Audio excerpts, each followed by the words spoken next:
이번 시간에는 지난번에 말했듯이 의자, 우리가 같이 디자인했던 그 의자를 만들어 보는 시간을 갖도록 하겠습니다. 자, 도면은 이렇게 우리가 지난번에 만들었었죠. 그죠?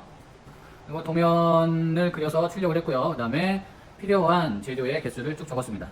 그래서 560이 하나, 511개, 472개, 372개, 100짜리 2개.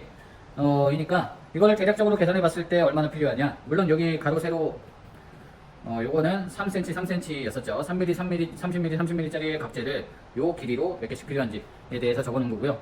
요것은 그렇다면 다 500이라고 놓고 계산했을 때 500짜리가 하나, 12개, 14개, 16개. 대략 500짜리 16개가 나와야 된다라고 생각을 할 수가 있겠고요.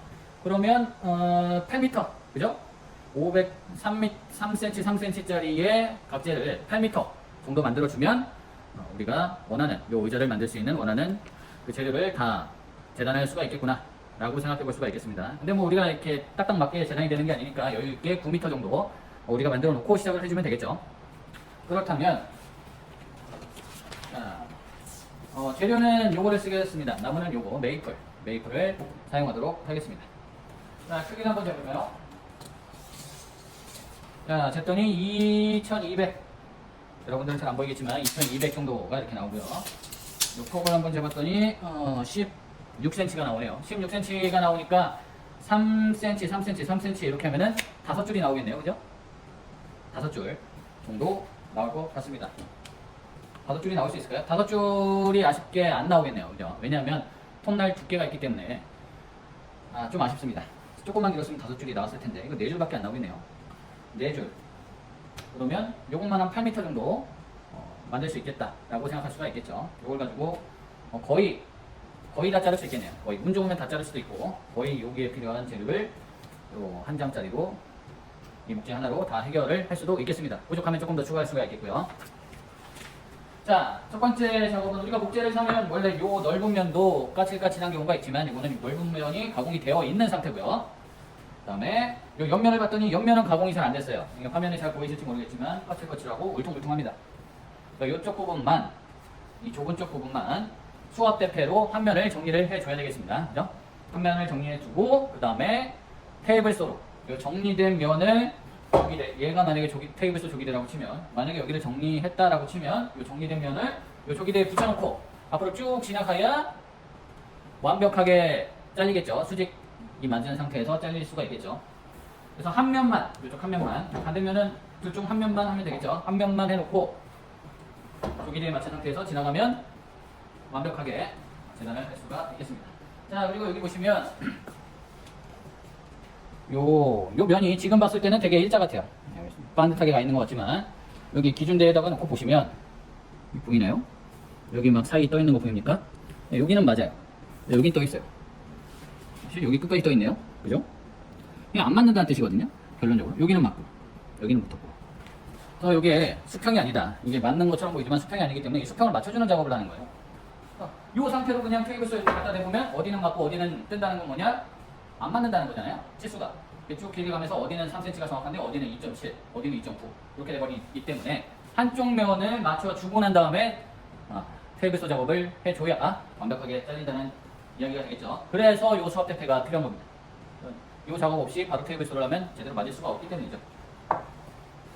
그래서 수압 대패를 하는데, 자, 여기 보시면 이게 수압 대패의 조기대가 되겠죠. 여기다가 딱 받쳐놓고 잘라줘야 되겠죠. 왜냐면 여기 안 맞추고 그냥 이렇게 자르게 되면 윗면은 평평할 수 있으나 요 옆면하고의 수직이 안 맞을 수도 있는 거예요.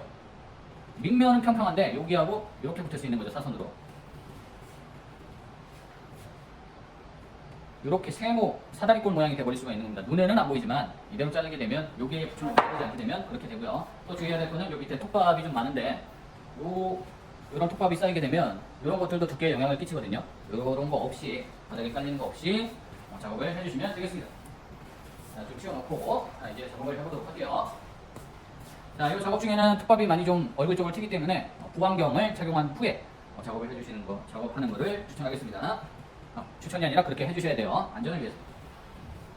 자, 이 끝에 부분으로 갖다 놓으시고 이 아랫면하고 여기 옆면하고 딱 밀착시켜 주신 상태에서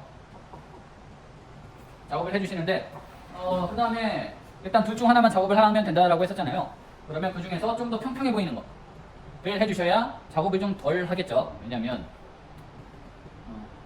다른 한쪽의 차이가 이만큼 나고 한쪽은 차이가 이만큼 나면 요 이만큼 나는 부분에는 이만큼씩만 깎아야 되거든요. 그러니까 최대한 작업을 적게 하면서 나무 손실을 적게 할 수 있게 하는 방법은 둘 중에 좀 더 평평해 보이는 거. 어떻게 찾냐면 이렇게 딱 대놓고 아래서 이렇게 쳐다봅니다. 여기가 뜨는지 안 뜨는지. 여기는 많이 뜨고요. 평평이 안 맞고요.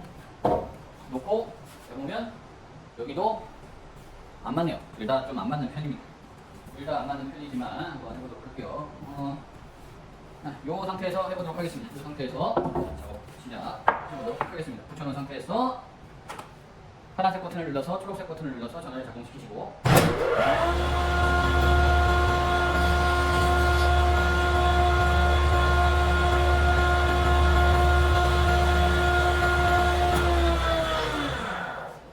자, 지금 한 번에 작업을 했는데 여러분들 소리가 들렸는지 모르겠어요. 뭐야 이거 깎인 거야? 뭐야? 라고 할 수도 있겠지만 깎인 부분이 거의 없지만 있죠.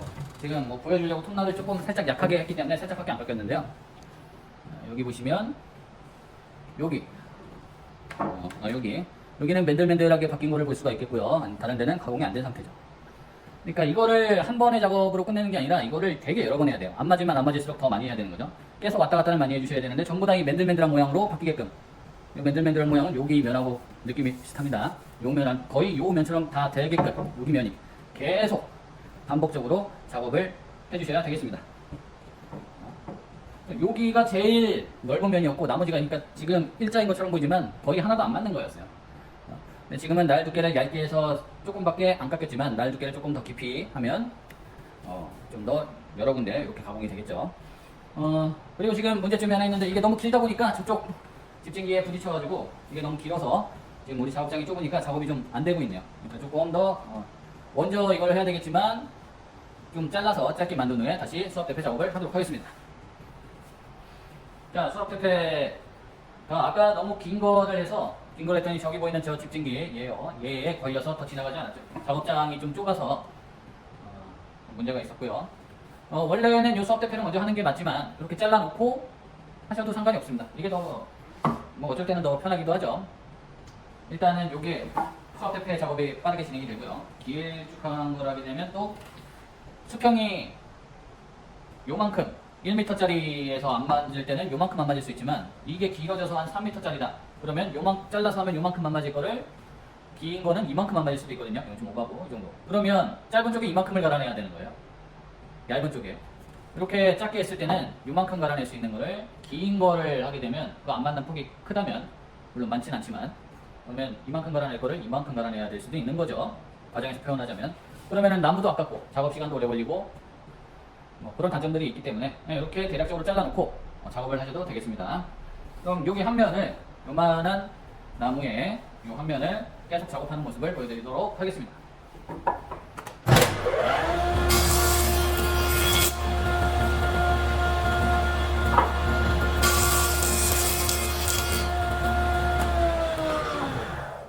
자, 이렇게 했더니 금방 끝났죠. 여기 처음부터 끝까지 매끈한 면으로 작업이 된 걸 보실 수가 있고 요 수압 대패를 하실 때는 주의할 점은 하다 보면 이렇게 너무 아래로 누르다 보면 요 끝에 가서는 여기 일정하게 이렇게 지나가면서 똑같이 깎여야 되는데 여기 누르게 되면 이렇게 나무가 이렇게 들릴 수가 있겠죠. 이렇게. 그러면 여기 면이 많이 깎이는 경우가 발생하기도 합니다. 그래서 일정하게 일자로 지나갈 수 있도록 노력을 해주시고 너무 누르면 안 된다. 그래서 이렇게 수압 대패 작업을 완성했습니다. 자, 대패 작업이 다 끝났으면 이제 테이블소로 우리가 원하는 치수만큼 잘라줘야 되겠죠. 테이블소 사용 방법은 다 배웠고요. 조기대는 여기까지만 통날하고 같은 선상이 있지 않도록 여기까지만 빼주시고 그 다음에 작업을 하시면 되겠는데 일단 하시기 전에 여기 보시면 여기는 스탬플러까지 박혀져 있네요. 여기 보시면 제가 50cm가 필요해서 500mm에 맞춰놓고 치수를 딱 정해놓고 그 다음에 바로 자르면 좀 곤란한 상황이 생기죠. 왜냐면 여기 보시면 여기 초록색으로 이렇게 페인트 칠이 되어 있어요. 거의 뭐 까만색처럼 보이긴 하는데 이게 사실 나무가 습기에 약하기 때문에 특히 마구이면이 습기가 침투하기 때문에 나무를 판매할 때 여기다가 페인트 칠을 먼저 그냥 해두거든요. 습기가 들어가지 말라고. 여기 습기가 들어가면 나무가 휘고 뒤틀리고 뭐 이런 부분이 있기 때문에 여기에 페인트 칠이 되어 있습니다. 그래서 처음에는 여기 부분을 먼저 날려주시고 이 부분을 재단을 해주시고 요 끝부분 처리를 해주신 다음에 그 다음에 치수에 맞춰서 재단을 해주시면 되겠습니다. 시작해 보도록 할게요. 집중기를 켜고 지금은 여기 잘 보이실지 모르겠는데 꼬집 스탬플러 심까지 박혀 있어서 살짝 크게 재단하도록 하겠습니다. 자, 재단하기 전에 높이를 맞춰줘야 되겠죠. 통단의 높이.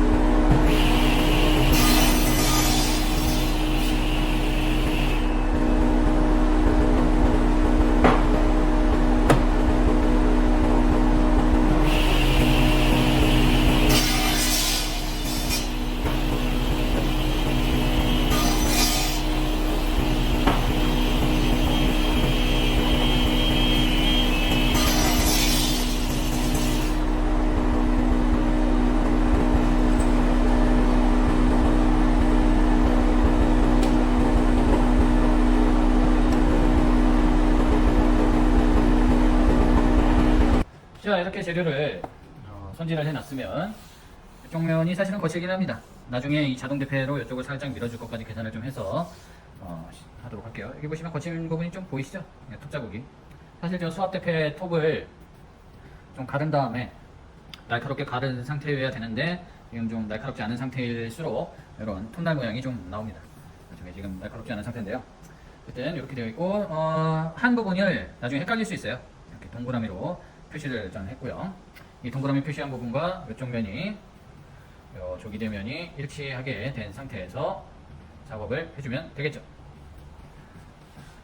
그래서 요것을 이렇게 각재 형태로 다 잘라 보도록 하겠습니다. 그럼 요게 지금 50cm에 30, 30인데 뭐 지금 정확하게 일치하진 않지만 요 재료들을 사용해서 아까 그 도면에서 봤던 그런 의자를 만들 수가 있겠죠. 요거를 50cm짜리 11개, 560짜리 1개, 410짜리 2개 이렇게 해서 길이별로 잘라서 사용을 하면 되겠습니다. 자, 이제 세로로 잘라 보도록 하겠습니다.